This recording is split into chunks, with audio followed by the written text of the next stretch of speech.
Assalamualaikum warahmatullahi wabarakatuh. Nama saya Niken Anggraini dari Fakultas Ekonomi dan Bisnis jurusan Manajemen, ingin mempresentasikan tentang potensi bahasa Indonesia menjadi bahasa ASEAN atau Perbara atau Perhimpunan Bangsa Asia Tenggara. Latar belakang dari bahasa Melayu dapat melebar luas dalam negara Asia Tenggara yang sudah tersebar luas di wilayah Malaysia, Singapura, dan Brunei Darussalam. Menurut sejarawan yaitu Leonard Andaya, berdasarkan teori asal-usul bahasa Melayu yang dikemukakan oleh arkeolog Peter Bolwood dan Robert Blas. Bentuk paling kuno bahasa ini disebut juga Proto-Melayu Polinesia, yang diperkirakan sudah berkembang di Filipina pada tahun 2500 sebelum Masehi. Lalu di tahun 2000 sebelum Masehi, bahasa Proto-Melayu Polinesia ini berkembang seiring dengan migrasi para penuturnya ke Nusantara. Pada tahun 1500 sampai 500 sebelum Masehi, di Kalimantan bagian barat berkembang lagi bahasa Melayu Cham, yang diperkirakan sebagai nenek moyang langsung bahasa Melayu. Bahasa Melayu kuno berkembang seiring tumbuhnya kebudayaan maritim para penuturnya dan membangun komunitas pesisir sungai dengan menjadikan bahasa Melayu kuno sebagai bahasantara atau bahasa perantara untuk berkomunikasi. Karena itu, bahasa ini berkaitan erat dengan geografi persebaran penuturnya. Bahasa Melayu kuno ini diperkirakan telah digunakan secara luas pada masa Kerajaan Sriwijaya pada abad ke-7.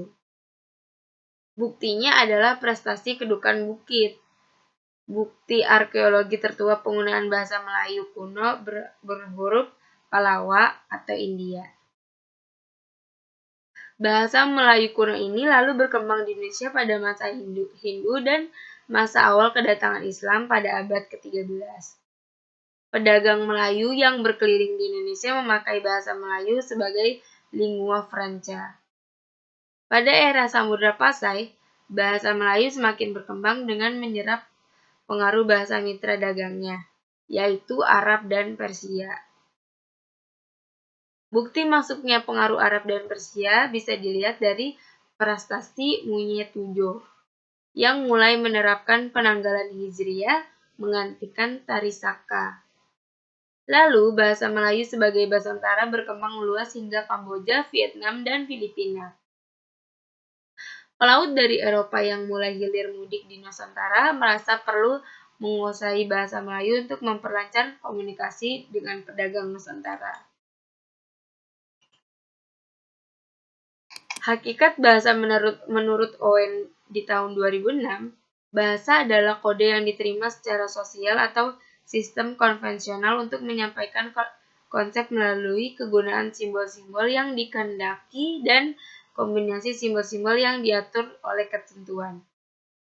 Pendapat di atas mempunyai arti bahwa bahasa dibentuk melalui kesepakatan guna memudahkan komunikasi antara individu maupun kelompok. Lalu, hakikat bahasa menurut Tarigan di tahun 1989, ia memberikan dua definisi bahasa. Yang pertama, bahasa menurut suatu sistem yang sistematis dan sistem generatif. Kedua, bahasa adalah seperangkat lambang atau simbol-simbol arbiter, dan bahasa ini dibentuk dengan sistem yang bertujuan memudahkan penggunaannya, memahami pola berkomunikasi, dan dapat diajarkan kepada generasi penerus. Fungsi bahasa secara umum yaitu sebagai alat komunikasi dan sebagai alat untuk bekerja sama.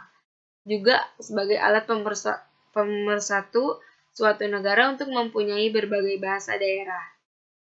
Fungsi bahasa menurut Abidin di tahun 2010 menjelaskan bahwa fungsi utama sebagai media komunikasi dan memiliki fungsi lain, yaitu 1. Fungsi ekspresif bahasa, yang digunakan untuk mengekspresikan ide, gagasan, dan pengalaman. Contohnya dalam menggunakan puisi. Pengarang mengekspresikan ide, gagasan, dan pengalamannya dengan bahasa yang ditulis per bait yang disebut puisi. Yang kedua, fungsi estetis bahasa sebagai media yang indah untuk menyampaikan pesan, Fungsi estetis ini biasanya diwujudkan dalam bentuk karya sastra. Yang ketiga ada fungsi informatif. Artinya bahasa dapat digunakan untuk menginformasikan sesuatu kepada orang lain. Dan yang terakhir sebagai alat fungsional. Artinya bahasa dapat dijadikan sebagai alat untuk mencapai tujuan tertentu.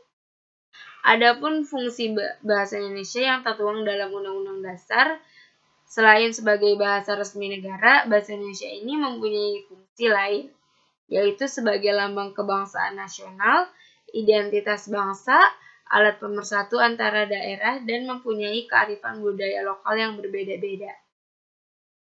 Bahasa resmi di dalam perhubungan pada tingkat nasional untuk kepentingan perencanaan dan pelaksanaan pembangunan serta pemerintah.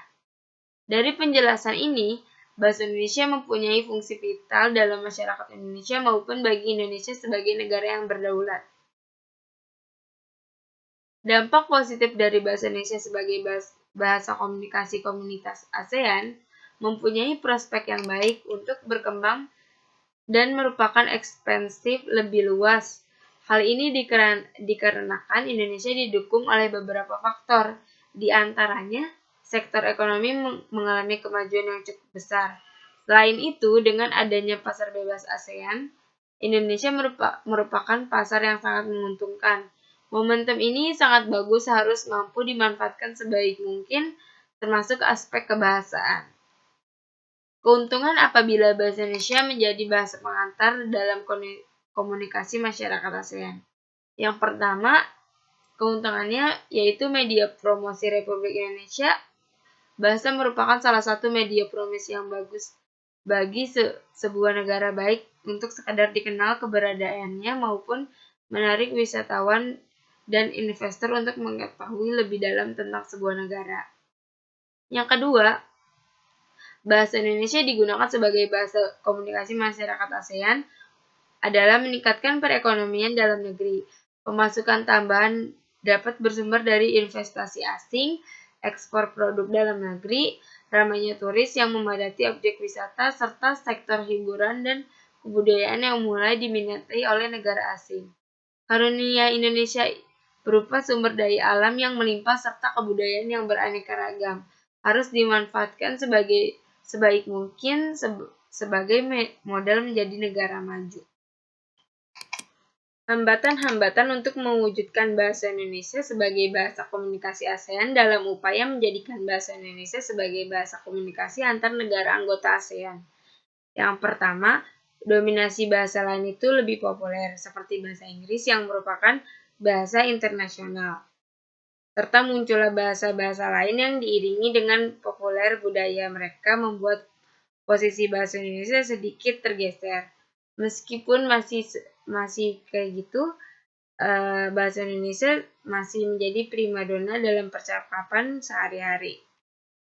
Yang kedua, munculnya ragam bahasa gaul atau bahasa alay yang mempunyai andil terhadap kurangnya kemampuan berbahasa Indonesia yang baik dan benar.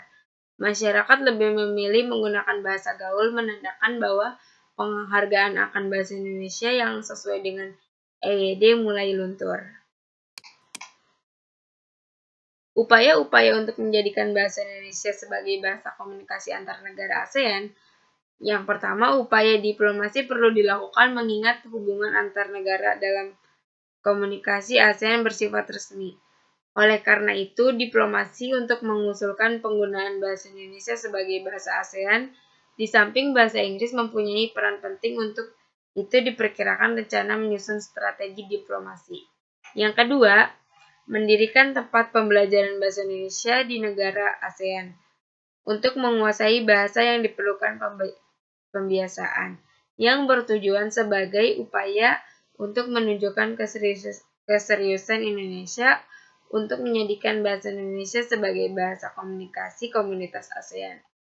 Dan yang ketiga, nasionalisasi bahasa Indonesia ini dimaksudkan sebagai upaya untuk menumbuhkan kecintaan terhadap bahasa Indonesia. Urgensi dari upaya ini adalah menurunnya minat terhadap bahasa Indonesia. Langkah-langkah yang harus diambil harus komprehensif dan fundamental, artinya harus dirancang dan rencana jangka panjang.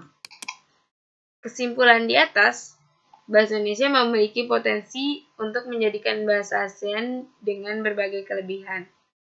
Di antaranya, bahasa Indonesia mempunyai struktur yang sederhana sehingga mudah dipelajari.